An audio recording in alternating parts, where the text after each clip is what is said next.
everybody, welcome to episode 3 of Private and Listed. I'm Jamie Spence, and you can find me on LinkedIn. I've written quite a bit about the topics that we're going through, and you're welcome to reach out to me on LinkedIn if I can help you with something going forward. This is episode 3, and in our last episode we discussed baby boomer businesses, and the importance of setting up a data room or creating a video when you're looking to transition or sell your business. We talked about selecting the right advisor, whether it's a business broker, a trusted advisor, or potentially going to an IPO. Today I want to talk about some practical things that need to be done in the transitioning and selling of your business. And I'm going to start off with lawyers and accountants. Very important to the transitioning of your business.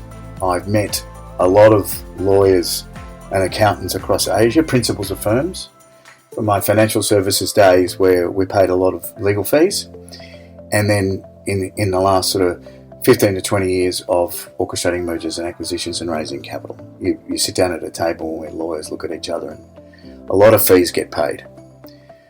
Accountants you all have for your businesses, so you can stick with them. In a transaction where you're looking to move your business on or exit it, you need to cap your legal fees.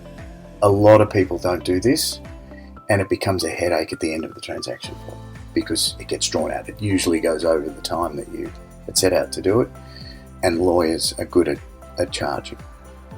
Cap the fee, draw a line in the sand at the start, let yourself sleep at night. If you get to the final stage and it's obvious that there needs to be a bit more work than what was represented, you can discuss that at the time, but having capped it, you breathe a lot easier. Try and find yourself a lawyer that doesn't like other lawyers, because you'll end up at a table anyway where you've got to sign up to representations and warranties in your sale and purchase agreement. This is really a motive for people in baby boomer businesses because they often haven't done this before. But the opposing legal team that is trying to protect the potential acquirer will ask you to represent and warrant that the world's not going to blow up. And you just can't do that. You can only represent and warrant what's going on with your business now, previously, so no liabilities and things like that, and what may occur into the short-term future, the period where you're sort of handing over and you're retained for a while. But you can't represent anything that isn't related to your business. So don't be scared. Just make sure your lawyer is on top of that, and a good one always will be. Talk to your key staff. If you're a founder, if you're a business that relies heavily on you, which a lot do, and the clients go to your business because of you, you can still sell that business, by the way. A high net worth individual or a like-for-like business is an easier way to transition, because a high net worth individual might want to take an interest in your business. They might want to do it. You can show them how to do that. And then you can work with them to migrate the clients and show that you're handing it over to a sensible person. Clients will understand that. And the universe of people that look to acquire you is smaller if you are key to 90% of the business. It's just a practicality. Hopefully you've created a business where you've allowed yourself to go on holidays and you've transitioned down to a couple of key staff. You need to decide in this process what you're going to tell those key staff. Look, I'm getting older. I want to move the business on. They'll feel it anyway. Kids don't want it. They want to do something else. It's a very touchy topic. I've seen it a lot. And the timing is important, because there's post-acquisition team issues to deal with. You can incentivize a team member to stay on, which is what happens in a lot of cases, but monetary-wise. But, if their heart's not in it, you want to know about it before you dive deeply into this process with a potential inquirer. So, one or two, I wouldn't tell everybody, because again, loose lips sink ships. You don't want people to say that, my boss is looking to sell the business, I need a new job. Clients start going, revenue starts dropping, not so good. You don't want to lie awake worrying about that. So work out who to do that with. I've sold to both family offices and private equity. I've raised capital from high net worth individuals, family offices, private equity, and I've referred people to IPOs. They're very different.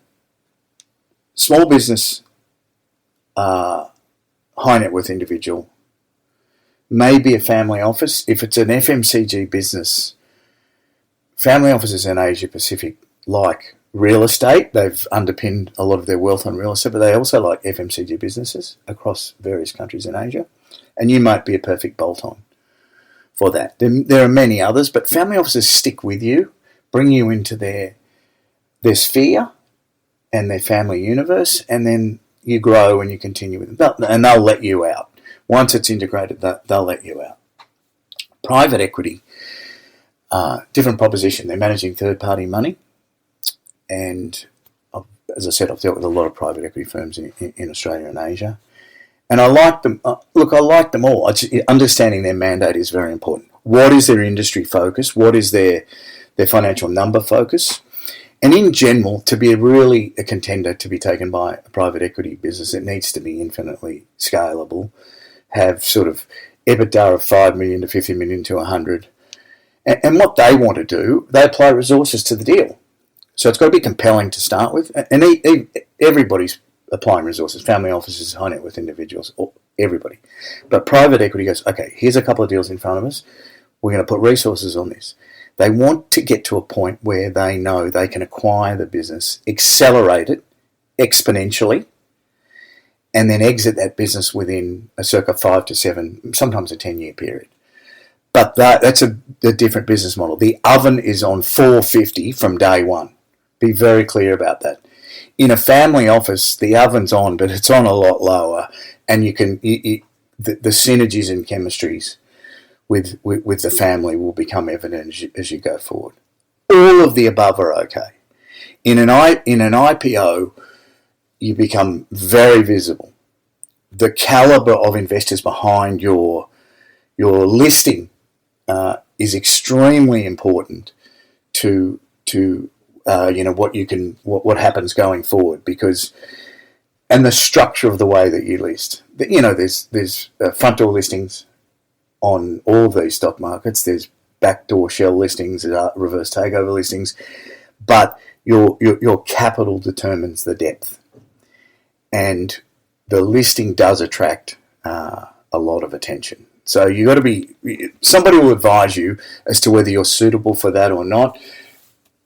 But my counsel is,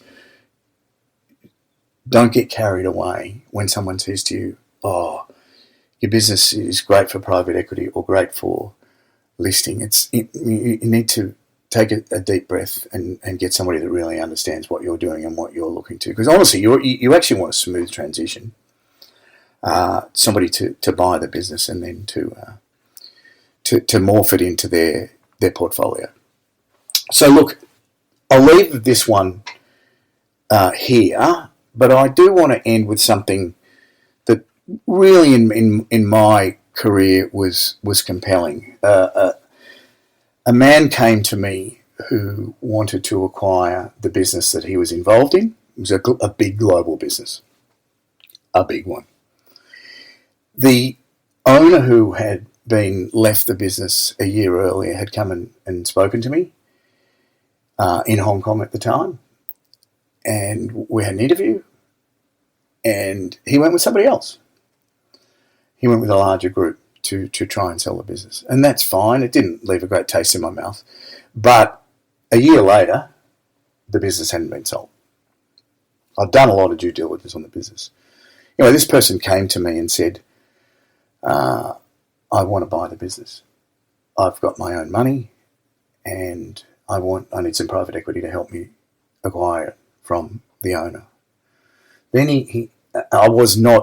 I didn't really want to do that, but he said, I've acquired an option for 90 days, and I've paid for financial and operational due diligence from a Big Four firm. He said, does that make sense? And I said, yeah, really unbelievable. And so after the small talk, we got down to working on how to do it. I said, I can't promise you, but I'll give it a go. So one of the things I've done over the last 15 years is to understand the mandates of private equity firms and family offices. If they tell you that they want to do FMCG or engineering, you don't take furniture businesses or car businesses to them. You're wasting the time. They will give you the criteria of what they're looking for, and then you need to put it in that space. In this case, I took him to 4 private equity firms. He presented well to all 4 private equity firms, and 2 said they couldn't get it done in 90 days. 2 said they could, and 1 ended up in exclusivity and bought the company. It took 95 days, it went over by 5 days, but it was an unbelievable result. And the point being is that this person had the foresight to pay out of their own pocket for financial and operational due diligence from a Big 4 accounting firm. Not everyone can afford to do that, nor does everybody need to do that. And the private equity firm that buys it must do their own due diligence. Again, they're managing third-party money. But wow, it shows how serious the person is, and it reduces the amount of due diligence that the private equity firm has to do on the company, because it's signed off by a Big 4 accounting firm. And there's proof of concept. Thanks for listening. I'll move on to episode 4 soon. And again, I'm grateful for your time. It's not a professional podcast. You can get me on LinkedIn under Jamie Spence, and talk to you later. Thank you.